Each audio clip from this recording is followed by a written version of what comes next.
حکومت یې سوځوي خو وسله والې د مالي سرچینو په توګه کاروي. دا هغه نشهیي توکي دي چې په ننګرهار کې د زرګونه کسانو ژوند له ګواښ سره مخ کړی دی. د ننګرهار امنیتي چارواکو هغه 14 ټنه بېلابېل نشهیي توکي وسوځول چې په تورې 346 ټنه نیول شوي هم دي. په مجموع کې 14 ټنه دي.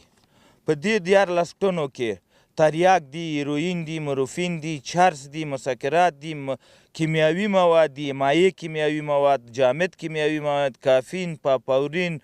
په دې ټولو موادو کې 300 یا په تورې 346 کسه مظنونین نیول سوي دي او د قانون منګولو ته سپارل سوي.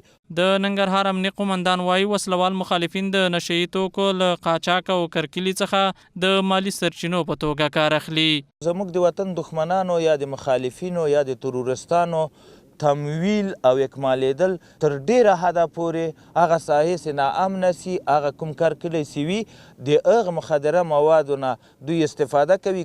د دې ولایت د نشهیي توکو پر وړاندې د مبارزې رئیس وویل تیر کال د ننګرهار په 14 ولسوالیو کې شاوخوا 14,000 هکتاره کوکنار کرل شوي وو چې په 800 هکتاره ځمکه کې کرل شوي کوکنار له منځه وړل شوي. خپله د کوکنارو د اړولو دا پروسه داسې ده چې په هغه وخت کې کوکنار باید واړول شي چې هغه وپېژندل شي چې دا کوکنار دی که بل بوټی دی. نو په دې برخه کې موږ ورسره مخکې نه جلسې کړي، تعهد هم ترې اخیستی، خو باوجود د هغې چې موږ کړي موږ یې ترې ویاړو.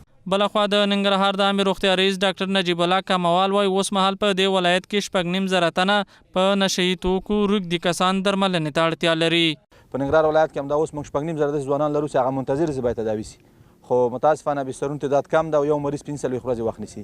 نو خپله ولسونه هم په دې کې هم ګرم دي او هم مسؤلیت لري چې د مخدره توکو کار او کیل د منځه ویسي، که ویني چې دوی خپل ځوانان پېخته کړي. د یادونې ده چې دغه بېلابېل نشهیي توکي په 1493 او 94 کلونو کې د عملیاتو او پلټنو پر مهال نیول شوي وو چې د قانوني مراحلو وروسته وسوځول شول.